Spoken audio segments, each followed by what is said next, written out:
I work the ticket counter at Berlin Hauptbahnhof, Germany's busiest train station.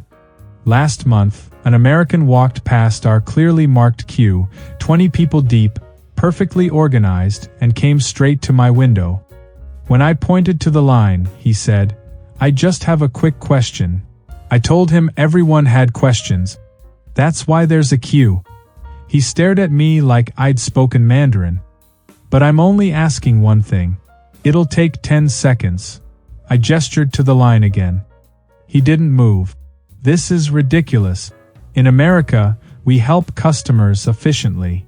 Behind him, a German woman said, "In Germany, we wait our turn." He spun around. "I'm not cutting. I'm asking a question," she replied, from the back of the queue.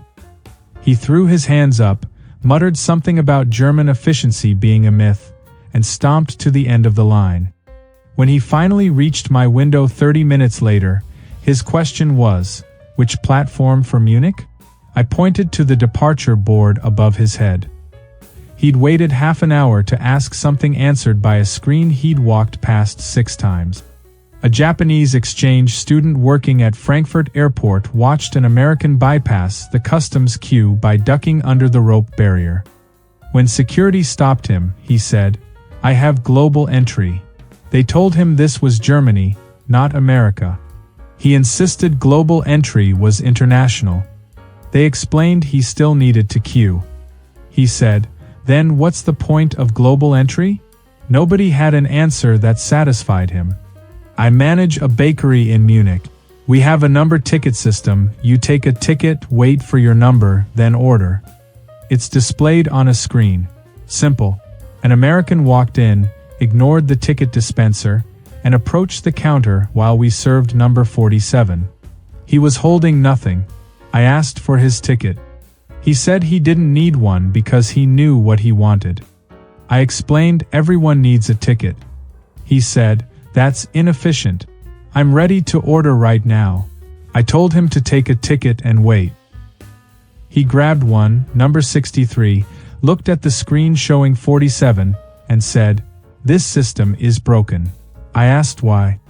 He said, "Because I'm number 63 but there's only 8 people here." I explained that 16 people had already been served. He didn't believe me. "Where did they go?" I pointed to the door. "They left after ordering." He processed this, then said, "So you're telling me I have to wait for 16 invisible people?" I told him he had to wait for the numbers between 47 and 63. He asked why we didn't just restart at 1. I explained that would confuse people who arrived earlier. He said, "In America, we just wait in line like normal people." I told him this was a line. He said, "No, this is a number system. A line is where you stand behind someone." I asked what happens when people leave a physical line. He paused. "They leave a gap." I asked who fills the gap. He said, "The next person moves forward." I asked how that was different from our system. He said, "Because I can see the line." He stood there for 20 minutes, watching the screen like it was personally betraying him. When his number appeared, he ordered a pretzel and asked why we made ordering so complicated. My colleague said, "This is the simplest system we have." I work at a post office in Hamburg. An American needed to mail a package. Our queue has a single line that splits to multiple counters, standard European system. He joined the line, then noticed someone go to a counter before him. He stepped out of line and walked to that counter. I called him back. He said, "That person just went ahead of me." I explained they were ahead of him in line. He said, "But I got here before them." I told him he'd left the line. He insisted he hadn't left. He'd just stepped aside to watch where people were going. I explained that stepping aside means leaving. He said, "In America, your spot is wherever you're standing." I told him in Germany, your spot is in the line. He rejoined, clearly annoyed. 2 minutes later, another person went to a counter. He stepped out again. "See? They cut." I stopped him. They were in front of you. He said, "How do you know?" I pointed to the queue. "Because they were standing there." He said, "I didn't see them." I told him that wasn't the queue's fault. He asked how he was supposed to track everyone's position. I said, "By standing in line and moving forward with it." He said that required constant attention. I agreed. He asked what he should do if he needed to check his phone. I said, "Pay attention to the line." He muttered that German efficiency was just making everything harder than it needed to be. I'm a museum guide at the Pergamon Museum in Berlin. We have timed entry tickets. Your ticket says 2 p.m., you enter at 2 p.m. An American showed up at 1:15 with a 2 p.m. ticket and tried to enter. Security stopped him. He said, "But I'm here now." They told him to return at 2 p.m. He said, "Why would I leave and come back? I'm already here." They explained the ticket system prevents overcrowding. He said, "The museum looks empty." They told him it would fill up at 2 p.m. when his group entered. He said, "So you're making me wait outside an empty museum?" Security said yes. He asked what he was supposed to do for 45 minutes. They suggested the cafe. He said, "I don't want coffee. I want to see the museum I paid for." They told him he'd see it at 2 p.m. He said, "I paid for the museum, not a specific time." Security explained that he paid for 2 p.m. entry. He insisted he paid for the museum. They showed him his ticket, which clearly stated 2 p.m. He said, "That's just a suggestion." They assured him it wasn't. He asked to speak to a manager. The manager arrived and repeated everything security had said. He asked why Germany made everything so complicated. The manager said, "This is how museums work." He replied, "Not in America." The manager said, "This is Berlin." He waited outside, visibly frustrated, checking his watch every 30 seconds. At exactly 2 p.m., he entered and complained the museum was too crowded. "I'm a barista in Cologne. We have table service, you sit, we take your order, you pay at the table." An American walked in, stood at the counter, and waited. I was delivering orders. After 5 minutes, he waved me over. "Can someone take my order?" I told him to take a seat. He said, "I want to order now." I explained we'd come to his table. He said, "But I'm right here at the counter." I told him we don't take orders at the counter. He asked why there was a counter then. I said for making drinks. He said, "In America, you order at the counter." I told him this was Germany. He said, "But it's more efficient to order here." I explained our system worked fine. He said, "I've been standing here for 5 minutes." I told him that was his choice. He sat down, visibly annoyed. I took his order. When I brought his coffee, he tried to pay immediately. I told him to pay when he was finished. He insisted on paying now. I said we'd bill him at the end. He said, "What if I leave without paying?" I told him we trusted him. He said, "That's a terrible business model." I told him it had worked for 30 years. He paid when he left and told me American coffee shops would never survive with our system. I didn't mention Starbucks tried table service and abandoned it.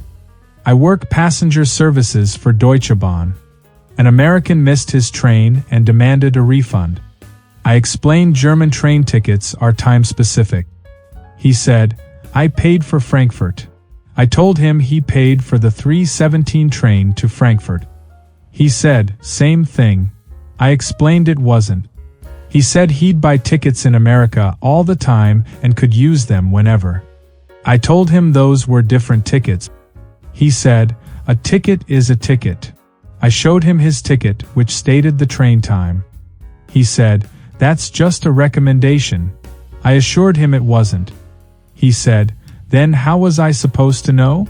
I pointed to the large numbers indicating departure time. He said those could mean anything. I asked what else they could mean. He said, "The platform number?" I showed him where the platform number was printed. He pivoted. Well, I'm here now, so just put me on the next train. I told him that required a new ticket. He asked how much. I told him 70 euros. He said he'd already paid. I explained he'd paid for a different train. He said, "You're really going to make me pay twice?" I told him he could pay for flexibility in advance with a FlexPraise ticket. He asked why I didn't tell him that before. I said he'd bought his ticket online. He asked how he was supposed to know about German ticket rules. I suggested reading the ticket terms. He said, "Nobody reads those." I told him that was his decision. He bought a new ticket and said American trains were simpler. I didn't mention Amtrak has the same policy. I work at a pharmacy in Stuttgart. An American asked for Tylenol. I showed him paracetamol, same drug, different name. He said, "No, I need Tylenol." I explained paracetamol was identical. He said, "Then why doesn't it say Tylenol?" I told him Tylenol was a brand name. He said, "So this is generic?" I confirmed. He said, "I don't take generics." I explained the active ingredient was identical. He said, "But it's not the same." I told him it was chemically identical. He said, "In America, I take Tylenol." I told him in Germany, he'd take paracetamol. He asked if I had anything American. I said no. He asked why not. I explained we sold German and European product. He said, "Germany's in Europe?" I confirmed. He said, "Then you should have American medicine." I asked why. He said, "Because tourists need it." I told him tourists took paracetamol. He insisted American tourists needed Tylenol. I showed him the paracetamol box again. He studied it suspiciously, then asked if it worked the same. I said yes. He asked how I knew.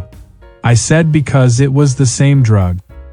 He bought it reluctantly and said he'd let me know if it didn't work. I told him it would. 3 days later, he returned and said it worked but tasted different. I explained he'd swallowed pills. He said he could still taste them. I had no response to that. I'm a ticket inspector on the S-Bahn in Berlin. An American was riding without a validated ticket. I asked to see it. He showed me an unvalidated ticket. I explained he needed to validate it before boarding. He said, "I bought it." I told him buying wasn't enough. He asked what validation meant.